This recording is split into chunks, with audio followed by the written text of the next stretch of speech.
Très heureux de vous savoir nombreux, mesdames et messieurs. Merci de votre indéfectible attachement sur votre télévision. En tout cas, bienvenue dans ce magazine Savoir Plus. Alors, vous le savez très bien, d'après les constats faits, en tout cas, nous constatons qu'il y a beaucoup d'églises sur l'ensemble de la République démocratique du Congo, surtout celles dites de réveil.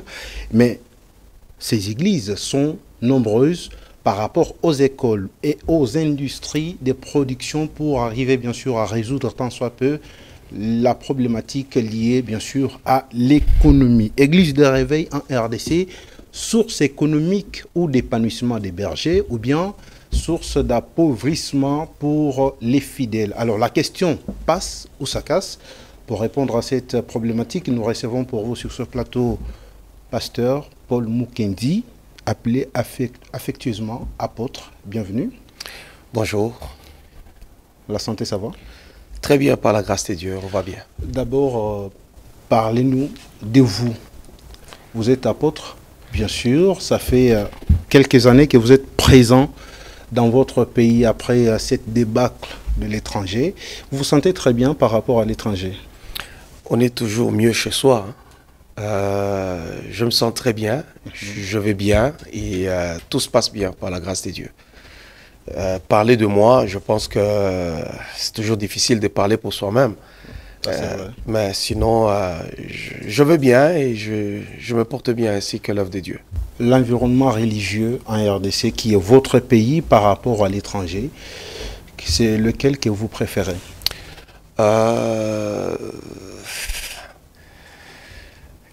L'environnement religieux, je pense qu'il y a des problèmes, et c'est un peu différent. C'est beaucoup plus différent. Sur le plan... De conception? Non. Par exemple, quand tu es en Amérique, sur le plan économique, ça va très bien dans l'ensemble. Mais ici, sur le plan économique, ça ne va pas du tout. Alors d'où, quand on arrive à l'église, je peux même dire que 95% des personnes n'ont pas de moyens. Tandis que quand vous êtes en Occident, c'est différent. C'est vice-versa. Oui, mais côté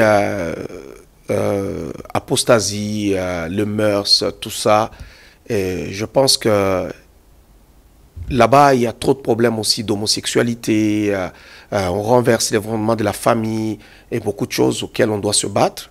Mais ici, il y a aussi beaucoup de vices qui sont entrés à cause de la crise économique. D'où, je pense que partout, c'est compliqué. La crise économique favorisée par les églises de réveil, dont vous faites partie également. La crise économique favorisée par qui? Je parle des églises de réveil. Favorisée. Parce que la question principale, elle est comme celle-ci.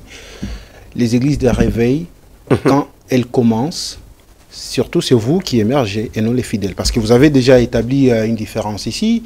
À l'étranger, beaucoup plus les fidèles ont des moyens, mais contrairement à ici, c'est quoi ces contrastes? Il n'y a que le berger qui évolue, mais les fidèles n'évoluent pas. C'est faux et archi faux. Si je prends dans l'ensemble de la ville de Kinshasa, combien de pasteurs ont une bonne qualité de vie? Ils sont combien? Ils sont à compter à bout de doigts. Et aujourd'hui, on veut prendre la responsabilité de l'État et on veut la jeter sur les églises. C'est à l'État de créer des emplois. C'est à l'État de relever un peu les conditions de vie de la population. Ce n'est pas à l'église. Nous, on n'est pas des ministres. On n'est pas des ministres de l'économie, on n'est pas des ministres des finances. On décide sur rien, on n'est pas de premier ministre. Alors, si en Occident, ça va bien économiquement, c'est parce que ça va bien dans l'ensemble. C'est le pays qui gère mieux les choses. Mais si dans nos pays, les choses ne sont pas bien gérées, l'Église aussi en subit. Parce que le pasteur est aussi un citoyen congolais comme tout le monde. Et beaucoup de gens aiment beaucoup s'attaquer au pasteur, mais en réalité, prenons seulement l'exemple. Vous voulez dire que c'est de l'amalgame? Oui, on s'attaque au pasteur. C'est de la mauvaise foi. Ah bon? Oui, c'est de la mauvaise foi. Je pense que c'est de la mauvaise foi. Prenons seulement exemple ici. Combien de pasteurs ont des belles maisons, ont réussi vraiment, où tu regardes, tu sens qu'il a des moyens, même dans cette ville de Kinshasa, où il y a, je ne sais pas, plus de 100 000 pasteurs. Ils ne sont pas nombreux. Ils ne sont pas nombreux. Alors, il y a des gens qui ont la haine contre les pasteurs, comme qui diraient, nous sommes aussi, avant d'être pasteurs, nous avons aussi des visions, nous avons des buts, nous avons des familles. De fois, on peut être pasteur, mais on est homme d'affaires aussi en même temps. Ça, les gens ne le savent pas. Mais et si le pasteur prospère, on dit que non, il n'est que le seul à prospérer, mais pas les autres. Mais moi, je trouve que c'est faux. Il y a des gens qui sont venus dans nos églises pauvres aujourd'hui. Aujourd'hui, ils vivent mieux. Ils vivent Ils mieux. ont prospéré sur le plan économique. Prospérer financièrement, prospérer et même stable. Mais ils sont venus n'ayant rien. Il y a même des gens que nous avons soutenus à payer les études. Il y a des gens dont nous avons soutenu, on leur a donné de l'argent pour aller de l'avant. Dernièrement, d'ailleurs, il y a même une femme dans mon église que j'ai aidée. J'ai une église qui va totaliser d'ailleurs 2 ans au mois de juillet. Mais cependant, elle est là depuis le début. Bon, aider, ça fait partie de votre apostolat. Ça, vous le savez. Oui, mais ça veut dire que nous aidons. Quand nous aidons, on ne parle pas. Mais lorsque nous, on ne peut pas terminer la souffrance du peuple. C'est à l'État de faire son travail. Bref, vous rejetez du revers de la main que les églises de réveil appauvrissent les fidèles. L'église de réveil n'appauvrisse pas les fidèles. C'est l'État qui n'assume pas ses responsabilités. Pourquoi? Parce que s'il y a de l'emploi, tout sera correct. Chaque personne ira travailler et aura son salaire. Mais s'il n'y a pas d'emploi, vous voulez que nous, on fasse quoi? Est-ce que ça vous plaît lorsqu'il y a beaucoup d'églises que des unités de production? Je ne peux pas dire que ça me plaît ou que ça ne me plaît pas. Le problème, c'est le contexte économique. Lorsqu'économiquement ça va mal, il y a des gens aussi qui se réfugient dans la religion. Alors d'où il y a d'autres personnes... Pour gagner un pain. Oui, ça devient, pour les uns aussi, ça devient comme un gagne-pain. Parce qu'il faut souligner aussi une chose. On classe dans les églises de réveil, même tous ces anciens gangas qui sont devenus des pasteurs. Ah bon? Ils s'improvisent des prophètes, ils s'improvisent des pasteurs, mais qui ont été des anciens marabouts, des anciens gangas. Ça, c'est selon votre entendement ou bien votre... Pas selon mon entendement, parce qu'il y a des pratiques, quand on le regarde, nous, on ne se reconnaît pas dedans. Il y a des pratiques dont nous, on ne se reconnaît pas dedans. Mais les gens s'appellent prophètes. Ça, ce n'est pas du christianisme. Oui, ce n'est pas du christianisme, ça n'a rien à voir avec la Bible, ça n'a rien à voir même avec notre formation pastorale. Mais les gens s'improvisent être des pasteurs ou des prophètes. Donc ça n'a rien à voir. C'est une question économique. S'il y a de l'emploi, il y a même des gens qui ne seront pas des pasteurs. Ah bon? Ils iront travailler, mais oui. S'il y a de l'emploi là, il y a des gens qui ne seront pas de pasteurs. Ils iront travailler et puis ça va passer à autre chose. Alors, il y a beaucoup de messages que vous lancez, notamment pour faire intérioriser surtout les fidèles, pas seulement vos fidèles, mais les Congolais tout entiers, avoir l'esprit entrepreneurial. Mais qu'est-ce que vous faites concrètement? C'est vrai, vous lancez des messages, vous tenez des conférences, mais sur le plan pratique, qu'est-ce que vous faites concrètement? Sur le plan pratique, bon, moi, présentement, d'abord, il faut créer de l'emploi, comme tout autre Congolais. Deuxièmement, en tant que pasteur, il faut conscientiser des gens à aller travailler. Même si l'État est défaillante, nous devons être capables de travailler, de créer quelque chose, de dire qu'est-ce que je peux faire pour m'en sortir, qu'est-ce que je peux faire pour me relever économiquement. C'est à cela que nous sommes appelés et on pousse les gens à aller travailler. Et aujourd'hui, on trouve les gens préfèrent mieux passer beaucoup du temps à l'église que d'aller travailler. Vous, dans votre église, non, c'est le contraire. Dans mon église, c'est le contraire. J'ai même prêché hier dimanche. J'ai même dit, moi, je ne veux pas des gens qui, nous avons nos cultes jeudi, mais qui vont venir à l'église rien que jeudi, mais lundi. Ils ne savent pas ce qu'ils font de leur lundi, de leur mardi, de leur mercredi et même de leur jeudi parce que nos cultes, c'est le soir. Donc, il va falloir être capable de travailler, de créer quelque chose pour que tu aies quand même de l'argent entre les mains. Donc, je pousse les gens à travailler. Vous savez, quand il n'y a pas d'emploi, lorsque tout va mal dans un État, tout ira mal pour tout le monde. Les chrétiens catholiques, les chrétiens évangéliques, les chrétiens, je ne sais pas, méthodistes, ou bien qu'on parle des musulmans, qu'on parle des kimbanguistes, tous subissent le même sort. C'est parce qu'aujourd'hui, on veut s'agripper seulement aux pasteurs des églises évangéliques, qu'on appelle ici des églises de réveil, parce que tout simplement, ils sont charismatiques et ce sont eux qui sont beaucoup plus populaires dans ce pays, la République démocratique du Congo. Mais ce n'est pas de notre responsabilité de créer des emplois. Ce n'est pas de notre responsabilité, c'est la responsabilité du gouvernement Et c'est au gouvernement de faire son travail. Il ne peut pas nous jeter ce tort-là sur nous. C'est à eux de créer du travail. On a nommé les nouveaux, ou on va dire la nouvelle première ministre. Vous qui êtes également pasteur, c'est quoi d'abord? Comment vous pensez à l'avenir de cette dame qui, d'aucuns penseraient qu'elle est dotée de beaucoup de capacités à pouvoir gérer et relever les questions économiques? Vous lui donnez aussi de la chance? En tant que tout bon citoyen, je ne peux que lui souhaiter de bonnes choses. Parce que si elle échoue, ça va aussi nous compliquer la tâche. Mais je ne m'attends pas à quelque chose d'extraordinaire parce qu'elle a dirigé le ministère du Plan. Et là-bas, elle est passée comme je sais pas, une ombre. On la connaît même pas. Lorsqu'on a cité le nom, il fallait aller chercher pour dire mais c'est qui? Mais on vous dira que non, elle a été ministre du Plan, qui est un grand ministère, mais on la connaît pas. Alors on nomme pas une personne parce que tout simplement elle est une femme. Non, il faut nommer une personne parce qu'elle est compétente. Et moi, je ne trouve pas que si elle n'a pas brillé au ministère du Plan, ce n'est pas en étant Premier ministre qu'elle va briller. Mais je lui souhaite des bonnes choses, comme tout bon Congolais. Vous restez sceptique alors? Oui, j'observe, mais je me dis, est-ce qu'il fallait vraiment le faire pour qu'on soit le premier à nommer une femme comme Premier ministre? Vous savez, ce souci d'être toujours le premier à nommer une femme, le premier à faire ceci, le premier à faire cela, c'est dangereux parce qu'à un moment donné, on va devenir aussi le premier à nommer un homosexuel à la tête d'une institution. C'est dangereux de nommer une femme? Oui. Non, c'est dangereux. Pas de nommer une femme. Dangereux de vouloir, la femme être... Non, oui. Dangereux de vouloir être le premier en faisant ceci. Le premier à nommer une femme. Le premier à nommer ceci. Parce que ça n'a jamais existé. Nous avons besoin de nommer une femme compétente. On n'a pas besoin de nommer quelqu'un parce qu'elle est tout simplement une femme. Parce qu'il y a une conception, un concept là un peu dangereux qu'on est en train de véhiculer, la masculinité positive. Non, nous avons nos valeurs, nous avons nos traditions. Ok. Et oui, nous avons nos valeurs, nos traditions. On a toujours vécu et on a toujours été bien. Cette culture-là, c'est la culture occidentale qu'on veut importer. Or, la société occidentale a déjà échoué, elle est décadente. Elle a échoué. Les mariages ne tiennent pas, les familles ne tiennent pas. Alors, mais vous admirez l'économie étrangère? Oui, sur le plan économique, par exemple. Ils ont réussi. Ils ont réussi sur le plan économique parce que le partage du butin ou des richesses est bien redistribué, tandis que chez nous, c'est quelques poignées d'individus qui, eux, ils s'enrichissent, ils se sentent du bien, ils se donnent de l'argent, ils se distribuent de l'argent et la population est en train de souffrir. C'est de ça que moi je parle, c'est ça que je dénonce.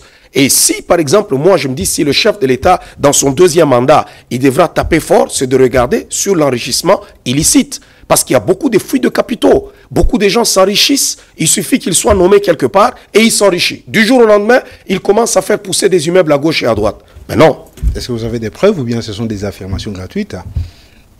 Bon, tout le monde, personne n'accepte, mais on voit comment est-ce que les gens construisent. Personne n'accepte, aucun voleur n'accepte qu'il a volé. Vous avez déjà vu un voleur de l'État dire que j'ai volé? Non. Même ceux-là qui nous ont dirigés avant cela, ils refusent tout ce qu'ils ont volé, mais quand vous circulez, vous dites tel immeuble c'est à tel immeuble c'est à tel. Qui peut acheter ces immeubles-là avec son salaire? Ici, nous comprenons que Paul Mukendi s'inscrit en faux contre ces concepts masculinité positive. Oui, moi je ne suis pas pour ce genre de choses, non. Moi, je veux que... Parce que ça entache notre culture. Ça entache notre culture et c'est des choses importées. Et ça suscite un complexe, d'abord, premièrement, chez une femme. Okay. Ça suscite le complexe... Le complexe de supériorité. Non, complexe d'infériorité. Il est dangereux quand une personne se sent inférieure. Il voudra maintenant faire plus de choses pour sentir que je suis aussi égal à l'autre. C'est très dangereux. Parce qu'aujourd'hui, en Occident, c'est quoi? On a plus de féministes. Ça veut dire que dans tout, il faut que la femme, on lui a chanté ça à l'oreille et il y a maintenant quelque chose qui a débalancé cette société-là. Allez-y seulement en Occident. Regardez combien de mariages tiennent. Il n'y a plus de mariages qui tiennent. Mais nous avons vécu avec nos grands-mères, les mariages ont tenu. Mais combien de personnes aujourd'hui, il y a beaucoup même de chefs d'État qui ne sont même pas mariés, qui vivent en concubinage. On en a qui ont divorcé. En Occident, c'est comme ça. Et nous voulons importer cette culture-là chez nous et qu'on se prépare que demain, nos mariages ne tiendront pas non plus et notre société, les enfants, ne seront pas non plus bien éduqués. Tout est importé, même, au même titre que la religion, ça vous le savez. La religion, elle est importée où? La religion que moi j'ai ne vient pas de l'Occident, elle vient du Moyen-Orient.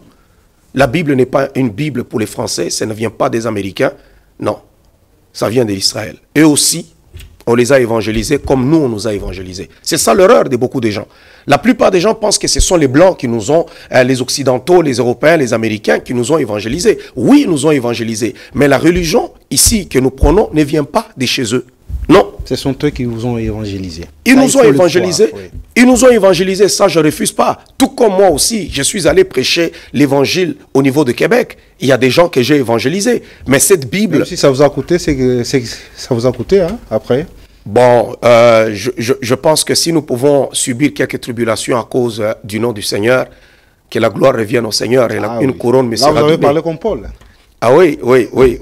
Mais je voulais terminer mon idée. Je dis que la Bible n'a rien à voir avec la culture occidentale, ni américaine, ni française. Non.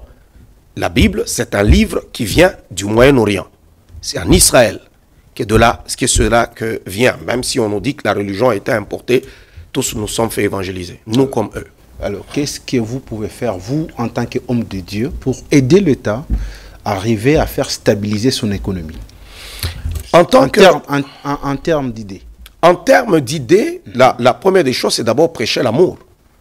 Il faut d'abord avoir l'amour de la patrie. Lorsqu'il y a manque d'amour, l'économie ne va pas marcher. L'économie ne va pas marcher. Comment ça? Expliquez-vous.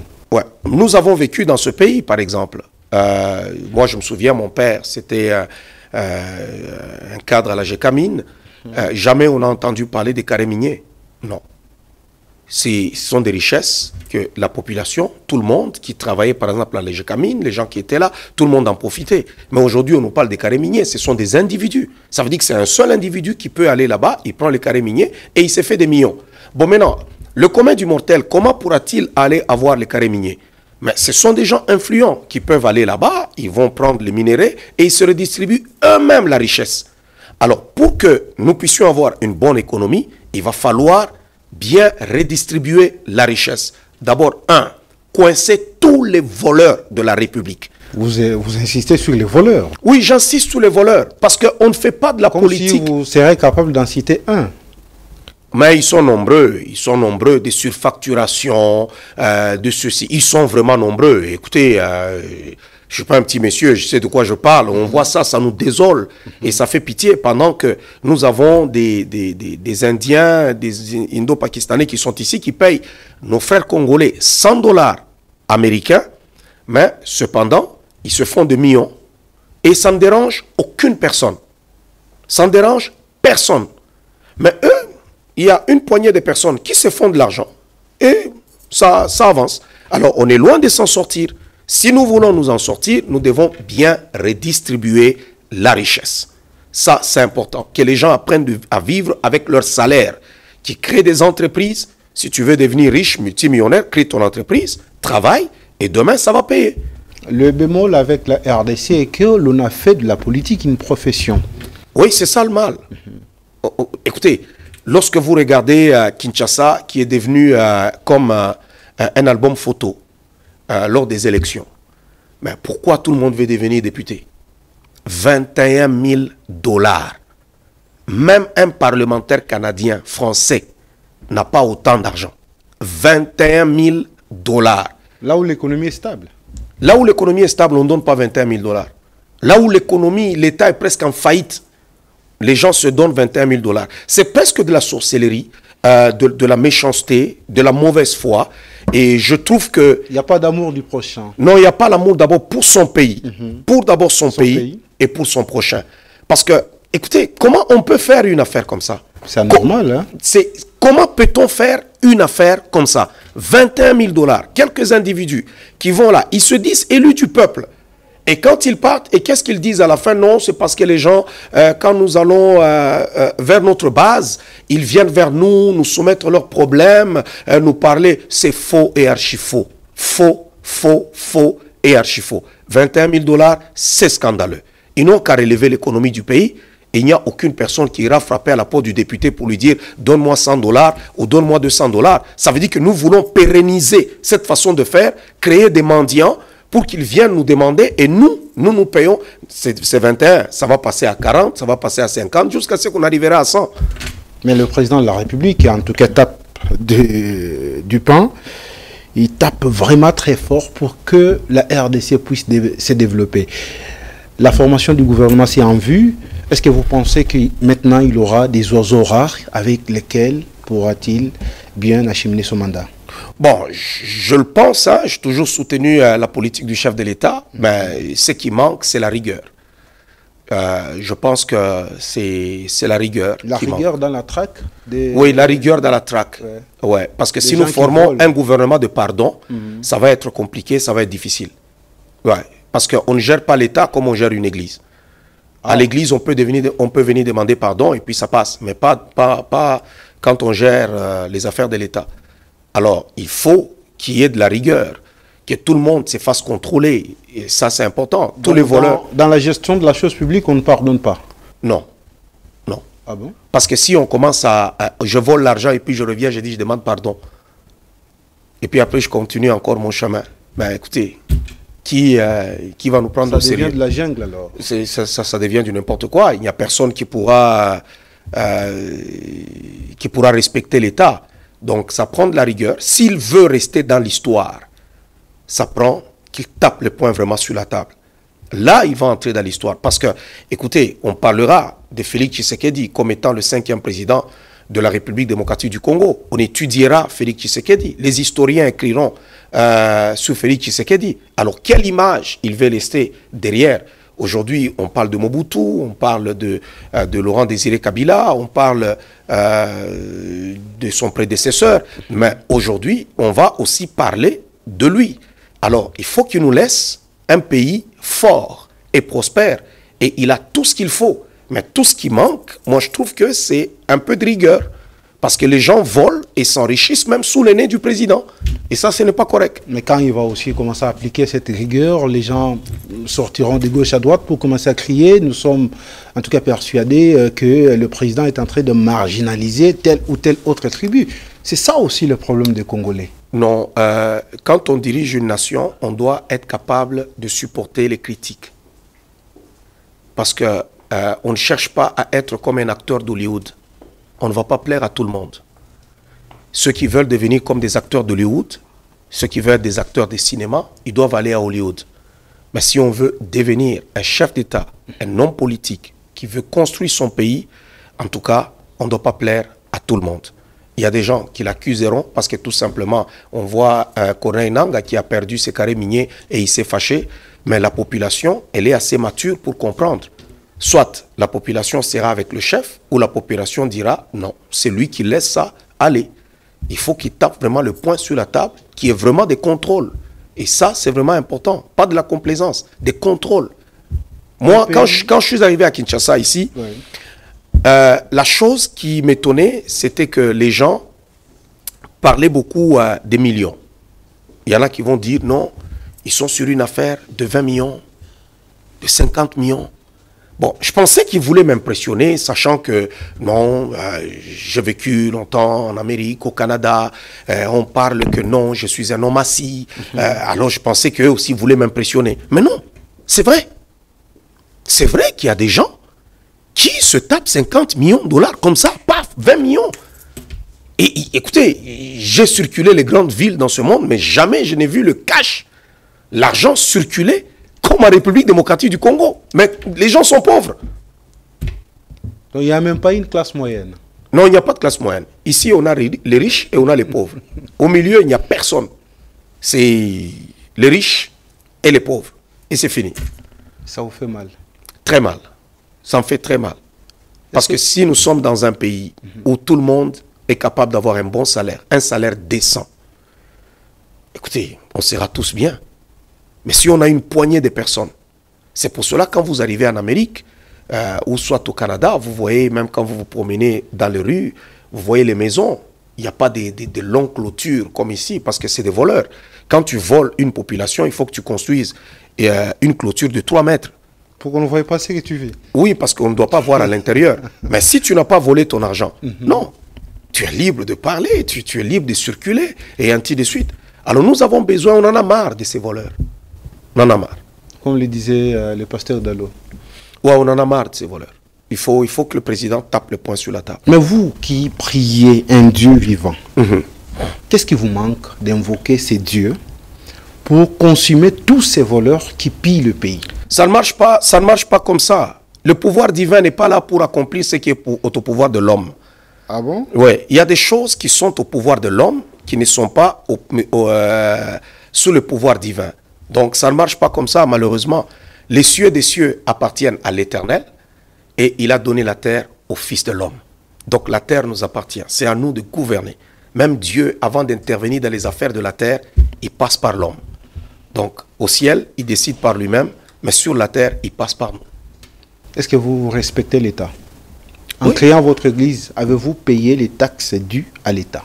Ou Oui. bien vous êtes dit parce que je suis congolais. Bon, l'église d'abord, l'église ne paye pas les taxes, mais tous les frais qu'il faut payer pour enregistrer une église, ça on l'a fait. Tout ce qu'il Et faut. vous êtes rassuré que c'était entré vraiment dans les trésors publics? Bon, ça moi je ne sais pas. Ça moi je ne sais pas. Moi, je paye ce qu'il faut. Si on me dit ici qu'il faut payer autant, je paye. Si on dit qu'il faut ceci, on paye. Des fois, pour faire une conférence, on vous dit il faut demander, si vous allez à telle place, demander une autorisation à la ville. Tu t'en vas, tu payes. Mais ailleurs, c'est à la banque. Est-ce que vous avez versé à la banque ou bien vous versez aux mains des individus? Ah, écoutez, je pense qu'ici, est-ce qu'on verse à une banque? Ça se passe à l'État, on donne aussi le reçu, hein, mais je ne sais pas comment ça, Pasteur comment ça Paul se passe. Mukendi, vous avez été dernièrement à Goma. Ouais. Racontez-nous ce que vous avez vu. Parce que vous êtes quand même des rares pasteurs qui sont allés visiter les déplacés de guerre. Oui, c'est triste. C'est Triste. triste, très triste, très triste. Ça m'a déchiré le cœur En de voir termes des de petits-enfants. Oui, de voir des petits-enfants, mais qui sont beaucoup plus soudoyés par le gouvernement. Hein, parce qu'à chaque fois, il y a de l'aide qu'on envoie. Sur Non, place. il n'y a pas d'aide. Il n'y a pas d'aide. Il n'y a pas d'aide. Et si cette journée-là, je n'étais pas passé, vous avez même le reportage. Il y a un monsieur qui dit, et même une dame, il dit, ça fait 2 jours qu'on n'a pas mangé. Donc si vous n'étiez pas passé, on n'allait pas manger. Ce sont des bons samaritains quand ils passent par là. Et il y avait l'aide du gouvernement, je ne sais pas, des tonnes qu'on avait acheminées pour les déplacer. Ce n'est jamais arrivé. Ça a été détourné en chemin. C'est jamais arrivé. Moi, c'est le témoignage que j'ai eu. C'est jamais arrivé. Alors, c'est les bons samaritains qui passent par là pour aider cette population qui souffre. C'est jamais arrivé. Non, c'est jamais arrivé. Mais nous, on a vu des reportages. Les ministres à distribuer, on a vu. En tout cas, moi, tout ce qu'on m'a dit, que c'est jamais arrivé. Je ne sais pas, parce qu'il y a beaucoup de camps. Hein. Je ne sais pas dans quel camp c'était arrivé. Ça aussi. Peut-être Ouais. vous avez des réalités sur des camps que vous avez visités personnellement. Mais l'image que vous avez, en tout cas, c'est là, vous froisse le cœur. Ça froisse le cœur que les gens soient réfugiés dans leur propre pays. C'est difficile de voir cette souffrance. Des enfants, des vieilles personnes, des femmes enceintes, des personnes qui sont démunies et qui se déplacent, qui n'ont rien à manger, qui n'ont rien à mettre sous la dent et qui se lèvent le matin et qui attendent tout simplement qu'on vienne nous aider. Alors, mais ils attendent, ils ont l'espérance que le gouvernement fera quelque chose en boutant dehors les ennemis. Si vous étiez demandé de faire une étude comparative par rapport au régime, comparer le régime d'avant, si je parle bien sûr de Joseph Kabila et celui de Félix Tshisekedi, l'économie, c'est dans quel régime où l'économie est un peu stable et que la population arrivait à vivre mieux? Je ne connais pas beaucoup du régime Kabila. Je n'ai pas vécu vraiment ici au pays. Mais je peux dire... De loin, vous avez de loin, oui. je peux dire le régime Tshisekedi et le régime Kabila ne peut se comparer en rien. Comment ça? C'est le jour et la nuit. Les jours sur lesquels? C'est Tshisekedi. Et la nuit, c'est le régime Kabila. Expliquez-vous.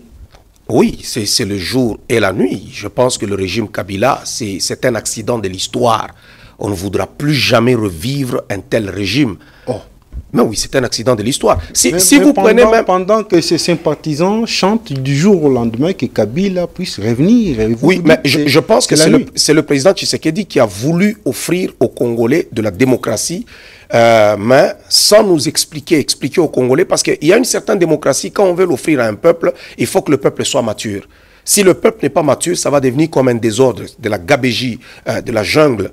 Et c'est de la mauvaise foi si quelqu'un chante. Mobutu a géré ce pays pendant 32 ans. Mobutu, 32 ans.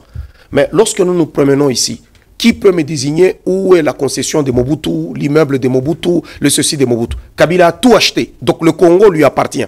Tout est à lui. Mais il n'a fait que 18 ans. Ça ne se compare pas, ces régimes-là. Ça ne peut même pas se comparer. C'est comme si vous me demandez de comparer entre Dieu et le diable. Qui est le meilleur? Donc Kabila, c'est le diable. C'est comme si vous me demandez de comparer entre Dieu et le diable. C'est ma question. Kabila, c'est le diable. Moi, c'est une comparaison, c'est une métaphore. C'est une comparaison. Ça veut dire que c'est comme les perspectives.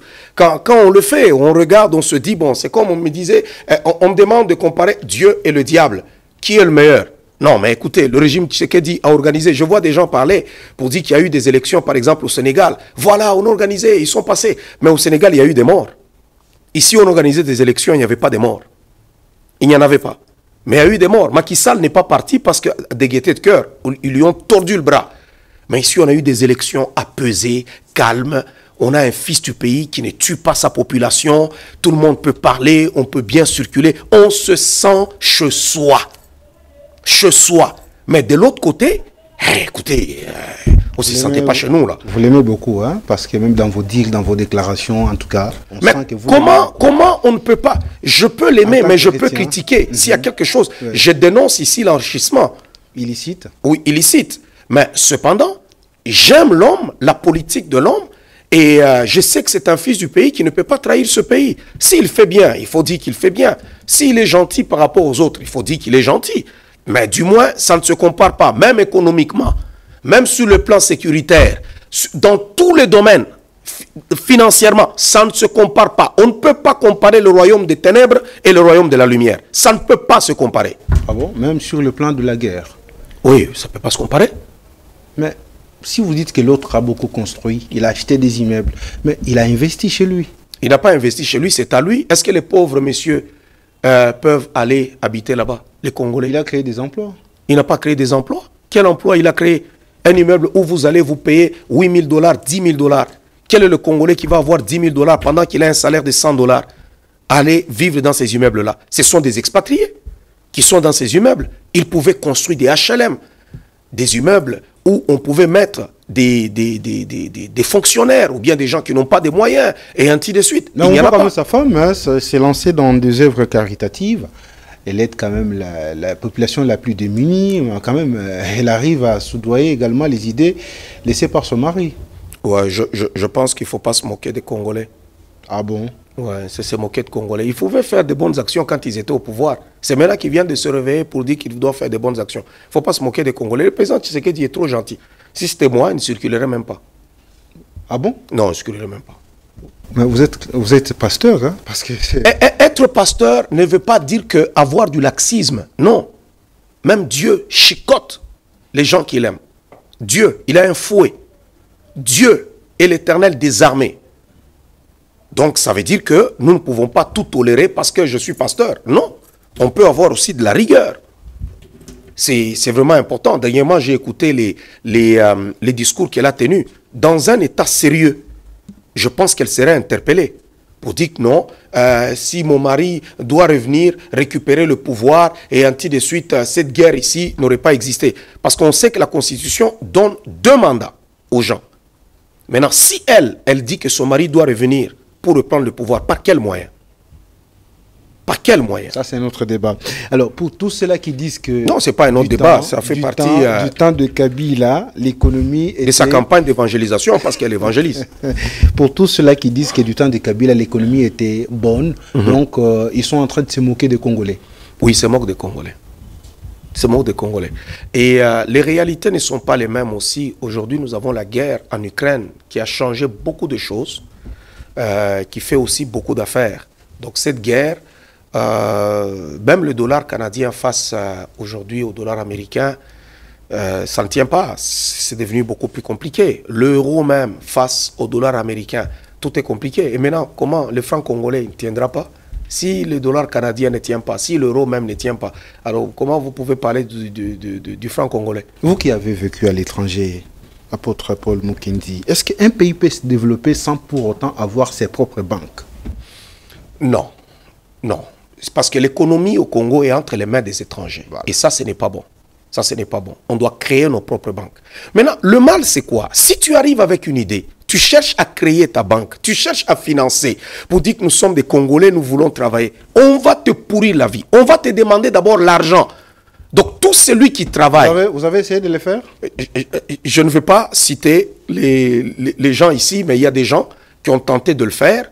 Et ainsi de suite. On leur demande d'abord de l'argent. On te demande d'abord de l'argent. Ça veut dire que tu peux être là, on te demande, toi tu n'as pas encore commencé à travailler. Mais on te demande 1 million, 8 millions de dollars. Bon, écoutez, moi je vais justifier comment que j'ai pris les 8 millions de dollars ou même le 1 million pour donner à qui? J'ai fait quoi avec cet argent? C'est pour cela que les investisseurs sérieux ne viendront jamais dans nos pays. Ce n'est que des mafiosos qui vont circuler ici. À tous ces qu'on a ici. La plupart c'est des mafiosos. Pourquoi? Faites des affirmations graves. Non, non. Écoutez-moi très bien. Je vais ouvrir une compagnie. Vous me demandez déjà de l'argent. Si je dois te donner gratuitement 500 000 ou 2 millions de dollars, bon, moi, je vais le justifier comment? En déclarant mes impôts ou bien en faisant ma comptabilité. Je vais justifier comment? Où est parti ces 2 millions de dollars? Je les distribue au ministre pour qu'il signe je ne sais pas quoi.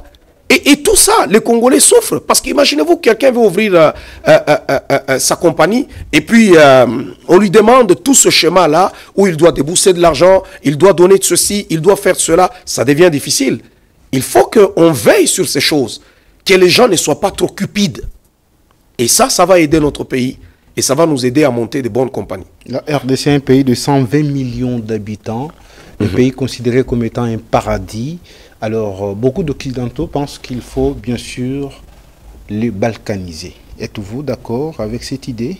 Non. C'est une idée diabolique pour vous? Oui, c'est pas une bonne idée. Ils sont jaloux de nos richesses. Ah bon. La Russie aussi, c'est un grand pays qui a beaucoup de richesses. Pourquoi ils n'ont pas balkanisé la Russie? Il y a des pays qui ont des richesses. Les États-Unis, ils ont du pétrole, ils ont aussi du diamant, ils ont beaucoup de choses. Pourquoi ils n'ont pas balkanisé les États-Unis? Pourquoi nous balkaniser nous? Nous refusons. Le Congo, comme disaient nos pères, restera un et indivisible. Paul Mukendi, nous vous disons merci et nous retenons ici que vous vous inscrivez en faux en tous ceux-là qui pensent que les églises de réveil sont la source d'appauvrissement des fidèles. Ouais, c'est faux. C'est à l'État. Si l'État est défaillant, ça va se sentir sur la population et c'est à l'État de jouer son rôle. Ce n'est pas à l'Église de jouer le rôle de l'État. Mesdames et messieurs, vous étiez nombreux. Merci de nous avoir suivis de partout ailleurs. Nous allons nous retrouver très prochainement pour un nouveau numéro de Savoir Plus.